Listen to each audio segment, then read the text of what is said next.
In order to be qualified to do something, you have to start doing things you're unqualified for.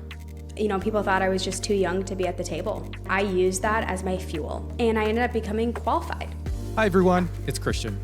Welcome back to the Unsafe Harbor podcast, a podcast highlighting tips for your Workday tenant and your Workday career.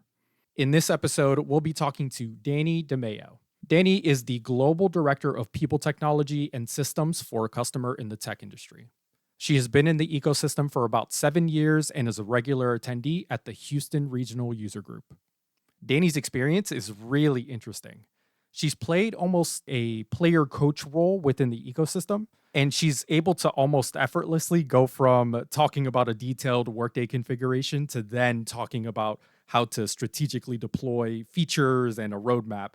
It is really fascinating. I think her perspective and her experience has fully prepared her for navigating the world of mergers and acquisitions, which is a lot of what we'll cover today in this conversation. So with all of that being said, here is my conversation with Dani. A lot of people who post on LinkedIn about Workday, it's a lot of like configuration, a lot of like how you do this or how you do this. But the strategy aspect of things, I think you're really like touching on something there. Thank you. So yeah, I've really like enjoyed seeing your posts recently. Thank you. Have they been resonating? Yeah, actually, I've had a lot of people reach out and they've actually asked if I wanted to like mentor them, which is really cool. Oh, that's cool. And be able to help them out, because when I first started in the industry, there's no podcast and there's no content on LinkedIn. And I struggled, like going from individual contributor to a leader is a completely different skill set. Yeah. So I thought, you know what? I know a couple things. I've built now 2 technology teams from the ground up. Yeah. So let me just help out other leaders out there. And like you mentioned with LinkedIn, there's a lot of different content out there with configuration, and I love configuration. I have Workday certifications. I've done it all. But for the people that are stepping a little bit away or doing a hybrid position, they've got to learn those leadership skills. And I think they're so important. So that's why I'm here. Yeah. It's just absolutely. join in on the conversation, and thank you for also what you have done for the industry and starting up this podcast and giving people the opportunity to learn from you. Yeah, no, for sure. Yeah, it's been a blast. And yeah, I mean, I'm not even sure like the impact that this will make, if any, right? But I just figured it's better to have these conversations going rather than not, especially with, you know, some of the more recent changes happening like with Workday. It just feels like the collaboration, the sharing is going to have to come outside of like Workday mediums, right?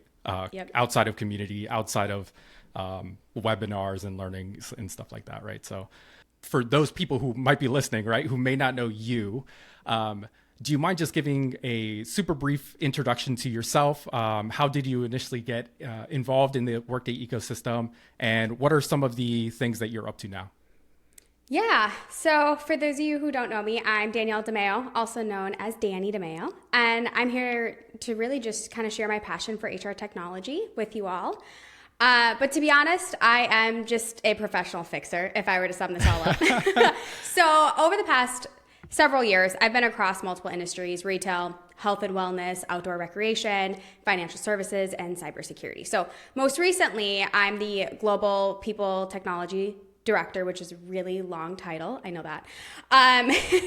So I didn't start my career out too just thinking that I would lead Workday strategy. I was in HR, but kind of fast forward, now I'm leading the strategy for 40 countries. Wow. And I was a key contributor to a $1.3 billion financial services acquisition. So, which is super funny because I was thrown into this involuntarily. Like I didn't even know the difference between mergers and acquisitions. I had to Google it under my desk before a meeting. So, but now in a case you need an analogy, as a merger is marriage, acquisition is adoption. So there you go. That's all you need to know. End the podcast here. But yeah, I started as an HR assistant, really just kind of figuring it out on my own, taking coffee orders, which I was terrible at, so I stayed in that job for 90 days, literally. But really, growing up as a teacher's daughter, I learned from an incredible woman that knowledge is power. And in the right hands, with the right people and the right technology, it can truly transform an organization. So that's what we're kind of diving into today. And I'm really excited to talk about the intersection between technology and the employee experience. So welcome absolutely. to our conversation. Yeah, same. And thank you so much for taking the time to make this happen. So we did get a chance to talk before this. And you did mention that you are a professional fixer. And I love that. Yeah. I love I should have my trench coat on. Yeah. I love the fact that you are part of the ecosystem, like point blank. I love your perspective on just how things work and should work. And it's just refreshing to have you as part of the ecosystem because I can see such a big need currently. So well, thank you for boosting my ego, Christian. Yeah. And I also want to take the time to say congrats on the recent promotion. That is such a big deal. Yeah. Thank you. Yeah, no, that's awesome. And definitely something that I may even like pick your brain about, at some point in the conversation. So, okay. So I'll be ready. I know how these things go, right? It sounds like you have had a ton of experience and you have a lot of knowledge around mergers and acquisitions. And I'm sure those experiences, that knowledge doesn't come for free, right? I'm sure you have a ton of like horror stories, war stories. So I'm curious to know how did you specifically get involved in mergers and acquisitions in your past? Do you remember your first one? And if so, can you walk us through what that process was like for you? Yeah. I got to calm down my PTSD for a minute. Be able to talk about this one. Right. So every M&A event, it all starts with an NDA. So I was enjoying my morning. It was great. I got slapped with an NDA and I was like, I don't know what this is. Isn't this like what's on TV? And so we were not only like, we were the acquiring company, but we also had like layered in a restructure on top of it. Wow. Yeah. So what we were doing is we had acquired the company. We weren't fully integrating them yet. So we are actually going to prepare for it. We are fully restructuring. So think about like your Workday environment. Like 50% of the company was moving around. And then there were synergies that of course happened due to the transaction. And then on top of that, we needed to integrate a whole new company. So there was no playbook. They were totally distinct, different operating models, and they came with their own processes and structures. Their whole like job framework was in like completely different. Yeah. So if you think about like EIB loads and what that means for technology is like we had to create all new comp grades, grade profiles, time off plans. We had to change out our whole merit and bonus process as well. But the really cool part about this one is we use this as an opportunity to really be able to handle the speed and sustainability moving forward. So our goal was just make the business better. So when we were doing this, we actually changed our policies to have them align with the other company because they had better benefits, they had better time off plans. Oh, wow. So instead of having that company and saying like, hey, we're actually not going to honor this, we're like, no, we're going to use this and we're going to change our company. So that was incredible that we actually had about this. But, I think the biggest thing with this is what I have been doing in the industry is I've been trying to get us to kind of think beyond the configuration. So one thing we learned here is that it's not just a systems project, and mergers and acquisitions aren't just that. Yeah. So because if the technology is not working, a lot of them and the people are going to start to feel lost throughout the whole transition. Yeah. So the big thing to know is like people don't resist change, but they resist the uncertainty that come with these transactions. Interesting. So what we did is we built this onboarding process that didn't just move data from one system to another.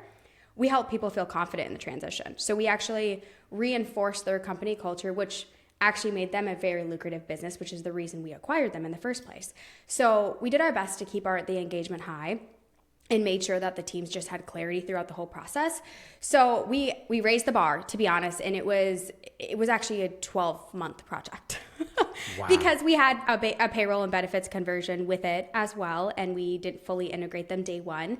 But the really cool thing is we prepared for an IPO right after. So I was able to watch the company go public. And so, M&As, it's not just about absorbing another company and hoping for the best and crossing your fingers. It's really about creating something stronger and more scalable and future-proof, which all of us can do in the industry and technology. Yeah, absolutely, right? And though the exact process or playbook may look a little bit different across different organizations or even across like acquisition events, there are certain strategies that I'm sure you can kind of recycle to a certain extent, right? So I would love to talk to you about that specifically. But I'm curious to know, like, that was your initial taste of mergers and acquisitions. What had you, after that experience, say, you know what, I kind of like this? Like, what was it about the mergers and acquisition process that drew you in? Probably being mentally ill. I mean, I have a lot of questions for myself on that one. Okay, I think it's just finding out how incredible and how powerful they are to the industries, like across the board. So if you think about it, so fun fact, in 2023, there were 40,000 transactions globally. So when I took a step back after the process and was like, that was insane, I just really learned that I had to build up the confidence. I had to be able to actually learn the process, because looking at that stat, you're going to have that in your career. And that to me, it's like a guarantee at this point that you're going to have to deal with an M&A, which is going to really challenge you and really humble you, to be honest, with your Workday skills, because you're going to be tasked with things where you're like, I don't know how to do that. So, you know, overall, like, I've had experience where I've had to integrate, 90 employees in 8 weeks into these different environments.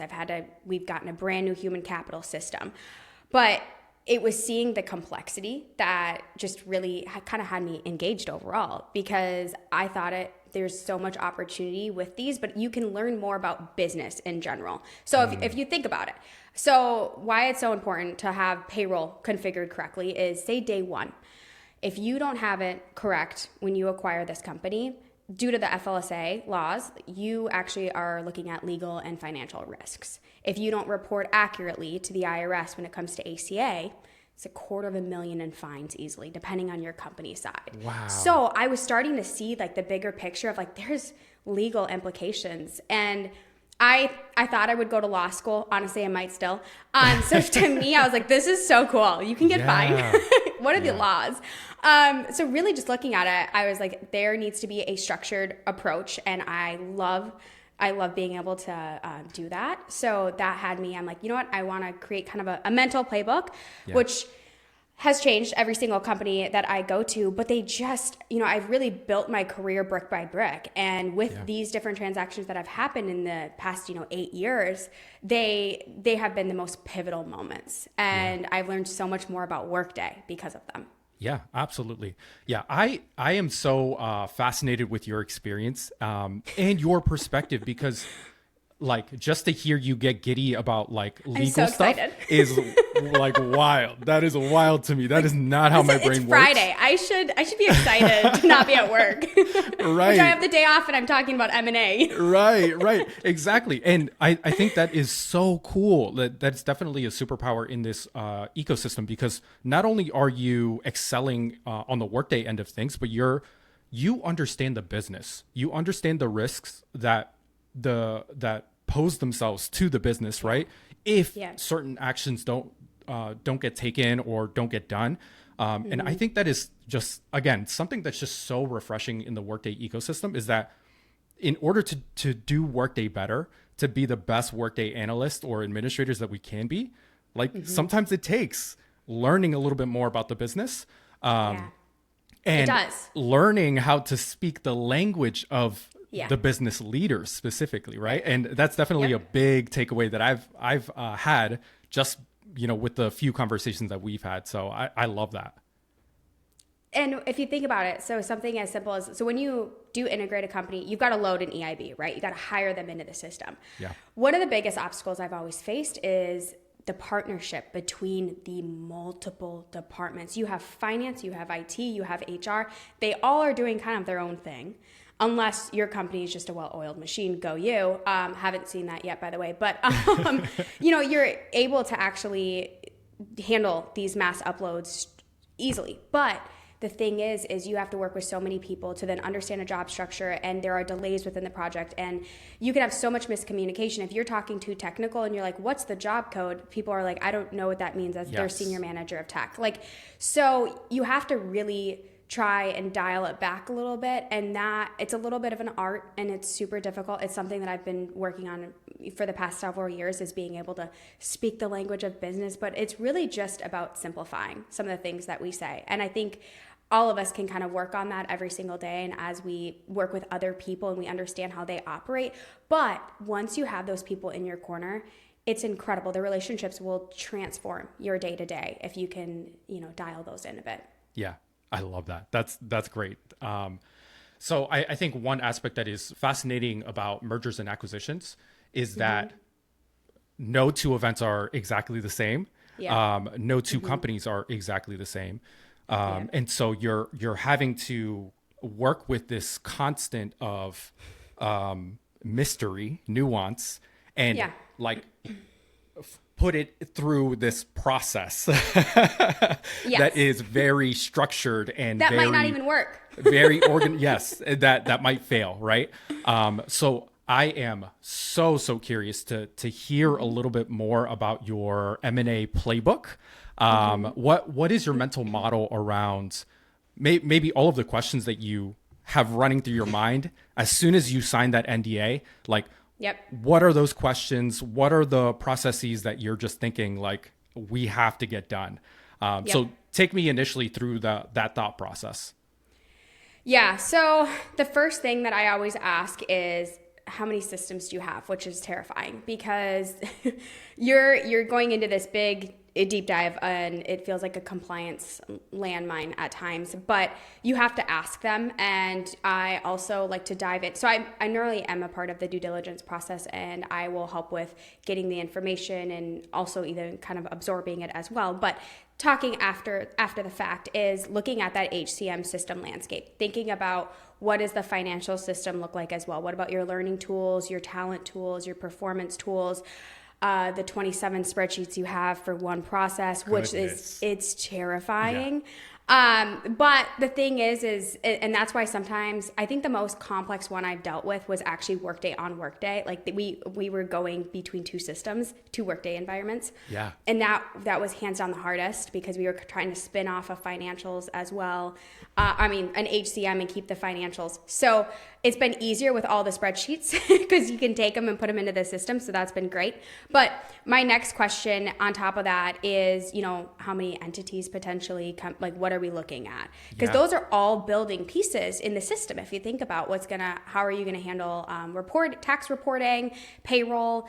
The next thing is the employees. How many employees in how many countries? Yeah. And anytime they're looking at operating, in 10 different countries, you're opening a big can of worms. So I think scale really dictates everything personally. 1,000-person acquisition means bulk EIB load. Sometimes we've acquired 10 people and you can manually hire them into the system. It's easier. Sometimes they just fully integrate. They take on your payroll, your benefits, your time off plans, and then you're kind of good to go from there.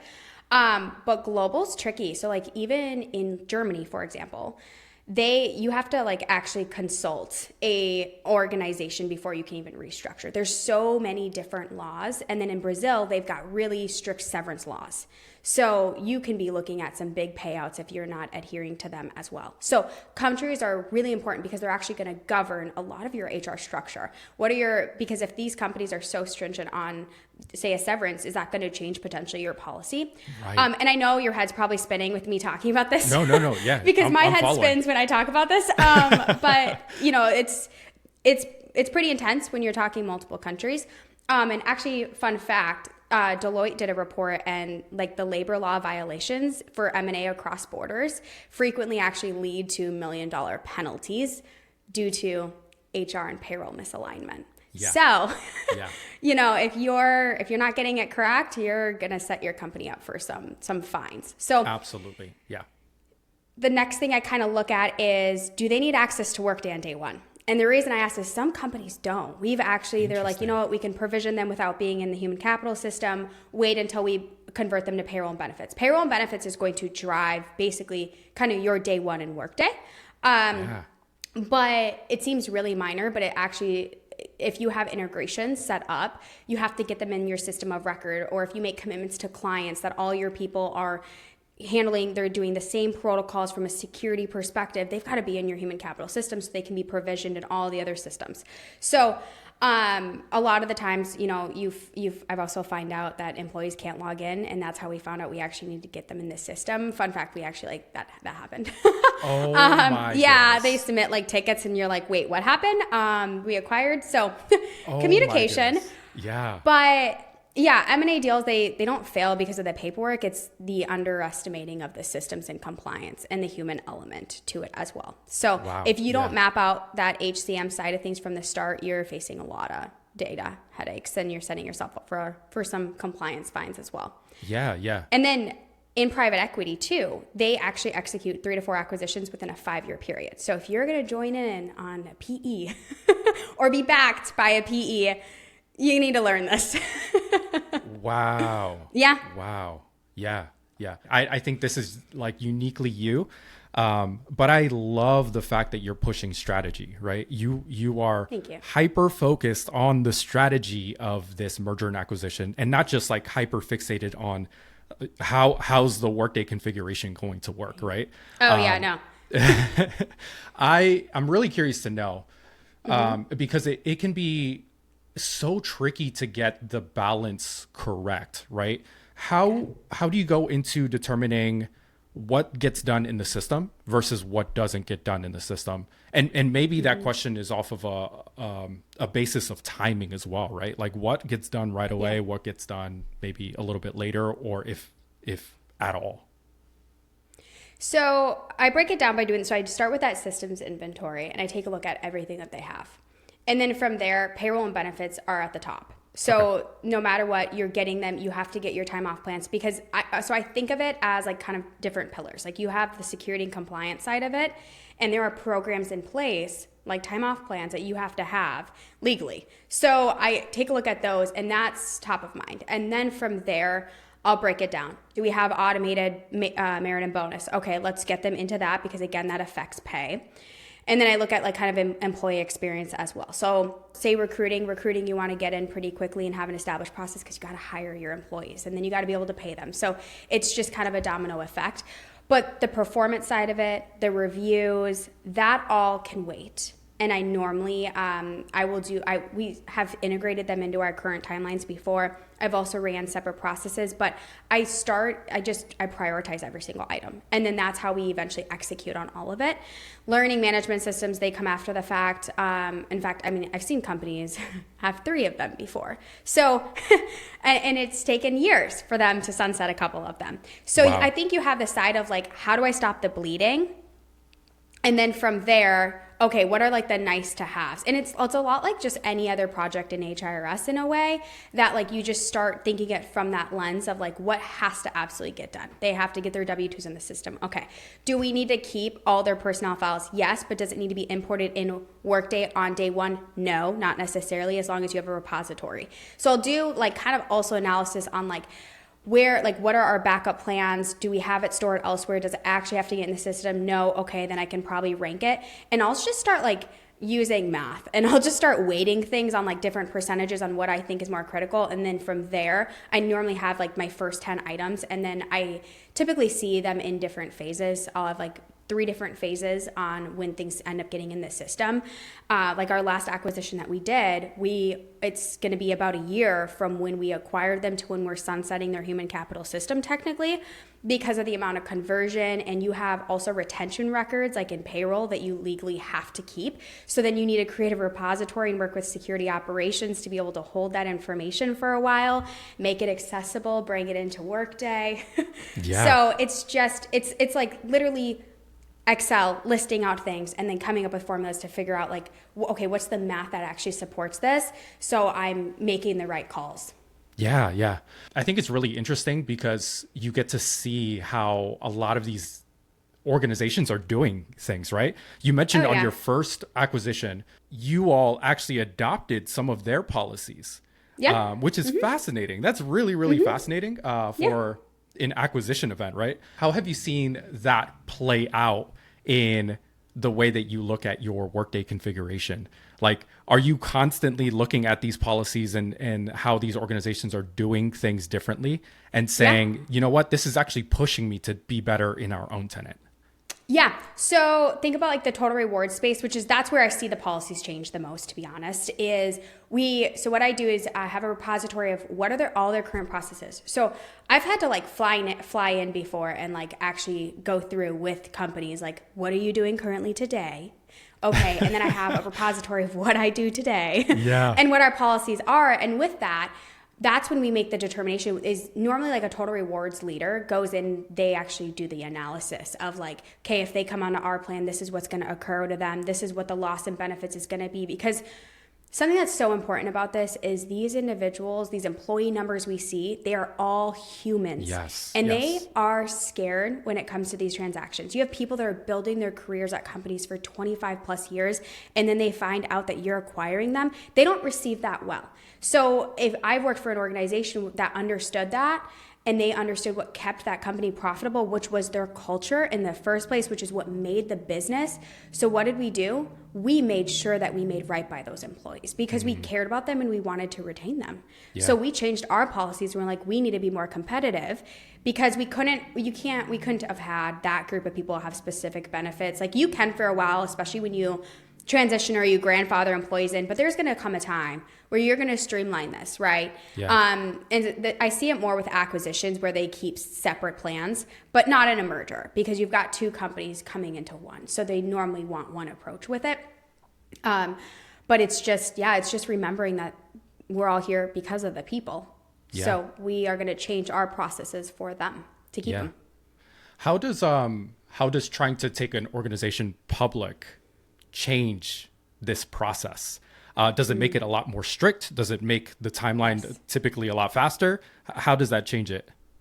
So if you're going public at the same time or if you're already public, because there's differences. So if you're already public, you're going to have a lot more protocols in place when you're acquiring a company. Oh, interesting. Security wise. So let's think about it. So if you're acquiring a company, so you have to pass audits, and those audits care about all the BP changes that you are making. They care about least privilege access. They care about user reviews on these individuals. You normally you want governance processes in place. Yeah. I've actually had to build them before. So when you want to go public, you have to say, what am I doing for change management? How am I bringing in all of this intake? How am I going to sign off on all of this? How am I going to create all the audit documentation and store it? And acquisitions are heavily reviewed during audits. So people will say, okay, tell me about all the people you hired. And if you auto-complete that hire event, they want to know how you got the data, who signed off on it, where is it going? They want to know how people got access day one. How are they going to get deprovisioned? So being a private company, you have more leniencies, but when you're a public company, it becomes a different story. Wow. It's a lot stricter.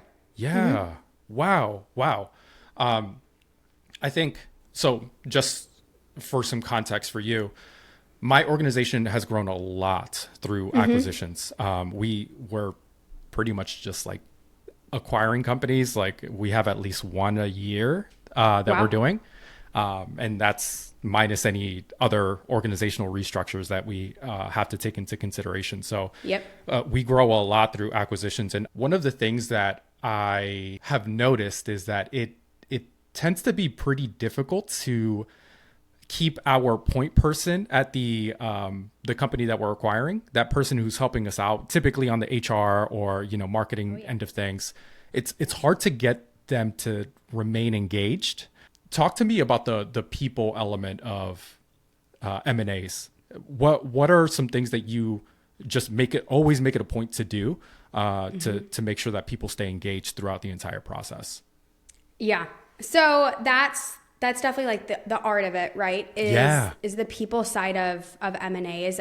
So going beyond Workday, the whole science and the processes and the operations, and those are all fine. But you said something key, and that is that people end up leaving the organization. Deloitte actually did a study, and it was a third of employees leave voluntarily after 2 years after an acquisition. Oh, wow. A third of your employees. Yep.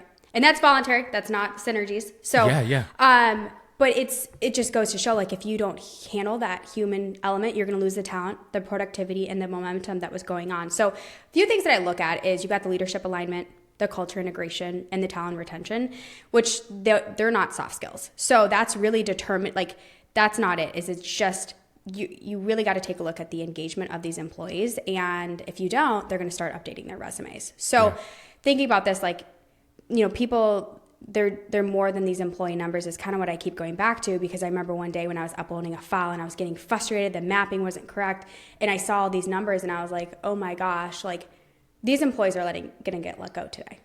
And that in itself is just, you can't get lost in these spreadsheets and these system loads. And you got to remember, like, they are scared about who's their boss and what's happening to their benefits, and do they still have a job. So the first thing that you can do is start getting transparent with them. So I've seen companies, they'll do town halls, which they don't, feedback, as I hear, they don't resonate very well, but it's more of like that one-on-one with your manager of, I'm scared, like, this is happening. And that manager is probably going to say, you know what, I'm in the same boat as you. I'm happy to review your resume. I hope that it doesn't happen. Let's come up with a backup plan in the case that it does. And you know what? You might just turn around and get retained, and you never know that. But they are the ones that are really going to start guiding you through the process. So it feels way less robotic. But the thing about this is it also creates, you've got power struggles in here of when these deals go down, it's who stays, who goes, who's in charge. So the uncertainty trickles down really fast. And I've seen companies actually in limbo for months because no one clarified their reporting structure. Literally 6 months later, someone came back and said, I am resigning because I don't even know what I do. So some of the best people have left organizations from this, and you got to take a look at that culture and take a look at, like, what built that company in the first place. So one of the companies that we got acquired by a big bank, and I worked for a boutique investment firm. They were just the most incredible company. And one day we were at dinner. We were all kind of sad. We were getting acquired. We knew this was the end of it for some of us, and we were going to move on to bigger and better. But in that, we were like, why does this bank work? And I looked over at my boss, and she's like, because the culture, it's our secret sauce here. Mm-hmm. And I was like, that's it. It's the people. So when you start seeing these individuals leave the organization, it becomes, morale starts to really tank. So I think it's really comes down to something that is so natural in us, and it's reassuring those people. And you know what? Because at the end of the day, as a leader, I don't personally, Dani DeMaio doesn't dictate who stays and goes. Yeah. So it's helping them, it's reassuring them that, like, if this happens, I'm going to help you do this, or I'm going to help you get to this point, and coming up with those backup plans. But in the meantime, let's get some really good experience while we're at it. This might work and it might not, but at the end of the day, we can't fear these deals because, as you saw, we had 40,000 last year. So they're going to continue to happen. It's the way business goes. But I think leadership can really step in with the culture and the reassurance. And like we were talking about time off plans and changing them. Do that.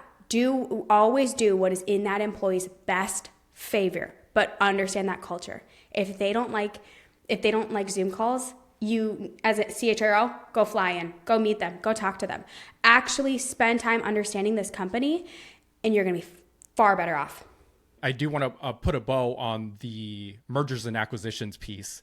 If you could wave a magic wand, right? Oh, gosh. And dictate how M&As happen from here on out, right? M&As involving Workday. Right? And you could solve one of the biggest problems related to M&As. What would that be? Ooh, so I would pick the Workday and Workday. So if one company has Workday and the other company does as well. So something I ran into is there's no sync. Like, this sounds so silly, but we wanted to keep both environments alive. Because, again, we needed the financial system, but we didn't want the human capital system on one Workday tenant. And the other one had 100,000 employees, and it didn't have a financial system. So then you have to set up, like, you could try and automate it as much as possible, but there's no solution that says if this employee exists in this Workday environment and this Workday environment, mirror all their information. So one did become like the system of record, and we kind of needed to clone the other one. But it wasn't easy. Not easy at all. So that is so fascinating. So Yeah. fascinating. I definitely typed an email to Workday and I was like, do you have do you have a syncing ability? They probably looked at me and they're like, who is this chick? Yeah. And what is she talking about? You mentioned it earlier in the conversation, right? Like sometimes getting spreadsheets of data is It's a easier. little bit easier, right?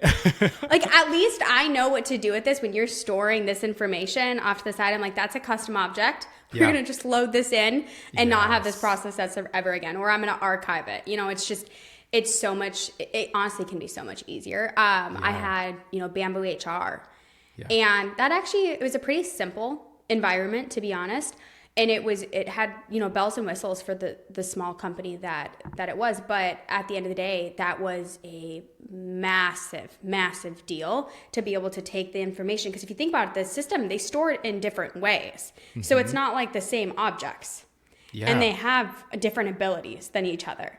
So Yeah. some things I can do in Bamboo HR, I can't do in Workday. I can't store it the same way is the better way to put it. Yeah. Yeah. So what I'm hearing from you is that the nuance is like a superpower, right? I think that's Yeah. oftentimes the scariest part about M&As is just the unknown.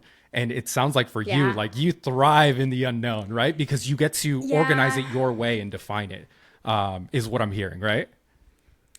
I love the challenge of, like you said, when you start talking about like the payroll and the finance and the IT and the security, all the different components that come together, because it really helps me understand the system. Yeah. So when I'm integrating a whole new company, I can tell you exactly why their pay results calculated the way we did is because they didn't start till a certain period. So it really it gives me a different perspective of the system and how the data, like basically how it gets from point A to, point Z. Yeah.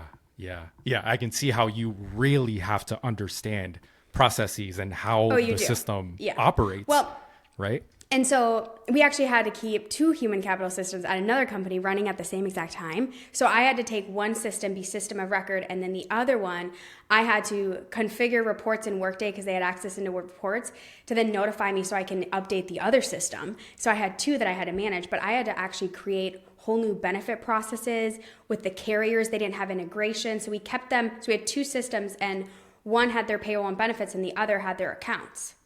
So that one with the payroll and benefits, they didn't have any integration. So what I have to do, I had to create full-blown processes to ensure that we notify these carriers for qualifying life events. Wow. There's no full automated system that's doing that, right? And then I have to, update Workday. Oh my goodness. Yeah, I had to do that for a period of time because a lot of the time, like you've got grandfathering in. When these deals go down and they say they can keep their payroll and benefits till X, Y, and Z, that is basically that's your date that you're really going to start working towards, and you're going to understand like that's when they're going into Workday. Like those are the big when they start getting paid out by your out of your entity. Yeah. Yeah. I think you have made a really great point that sometimes operating in the gray, operating in the nuance is like a great opportunity to be creative and figure out how to best utilize the system for both of these organizations. I am really, really curious to know a couple things. So first question, what is one thing that's happening within the ecosystem that you are really excited about or super looking forward to? Do I dare say AI? I love it. Tell me more. I'm so excited about AI. Okay. Yeah. We're going to be implementing Workday Assistant, and I'm excited to see. Yep. And we've been needing to do that, but we're going to handle, manager self-service as well. But reporting and analytics is really big. So we have just automated our board reporting, which is incredible. But on top of that, it's predictive analytics. So I want to be able to actually take a look at historical data and be able to forecast when are our top performers going to leave. Yes. And who are those individuals? And then how can we tie that into succession planning as well as an organization and create better retention strategies and just really better experiences and lower turnover cost. So I really am interested in getting out of a reactive mindset and start thinking forward-thinking approaches from here on out.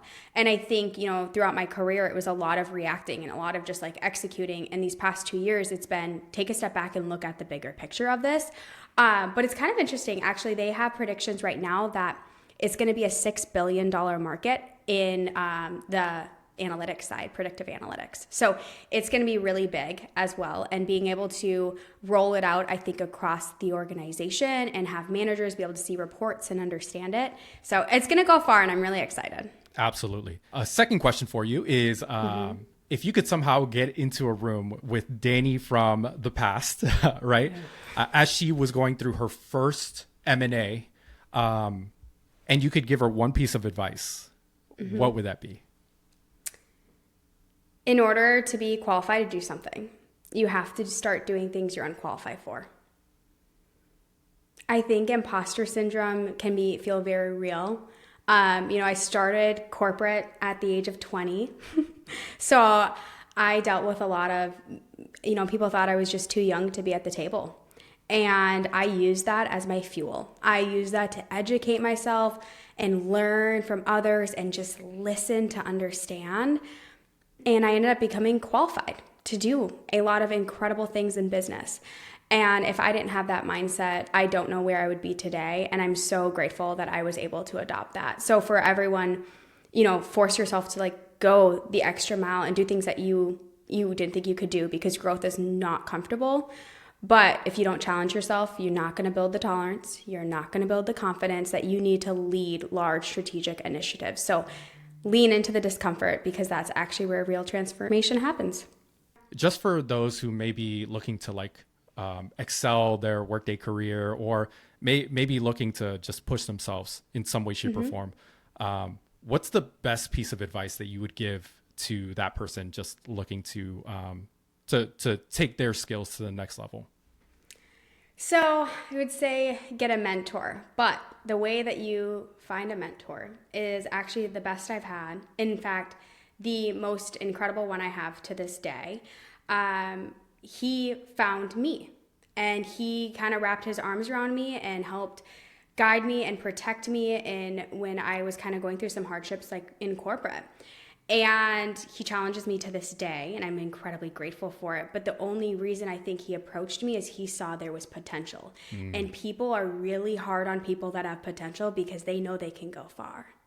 Yeah. So having that, so in order to do that, you need to be the best version of yourself. And then those mentors really help you. And you're going to get to a point where there are times where, and he's going to be listening to this, so I know he's going to hear this, but I mentor him. I'm the coach, okay? No, but it's really beautiful. And people they want to help each other. Yeah. And finding that and that person that will bring you along for the ride, you can learn so much. So actually listen to understand, not to respond, and take a moment and see what that they're telling you to do and try it out, and it might work for you. Yeah. I love that. I am a big fan. I am just so thrilled to hear all of the awesome things that you're doing. I think even more though, I'm really excited to see what's next for you. Because I think you have really tapped into something special here. And I am just, every single thing you post on LinkedIn, I'm like, what's Dani going to unveil now? What's Dani going to say this week? What yes, should I say exactly. Next week? There's just so much good stuff. So anyway, speaking on good stuff, before we leave people here, where can people best connect with you? Yeah, connect with me on LinkedIn. And I would love to get to know individuals on it. I have been meeting individually with people as well.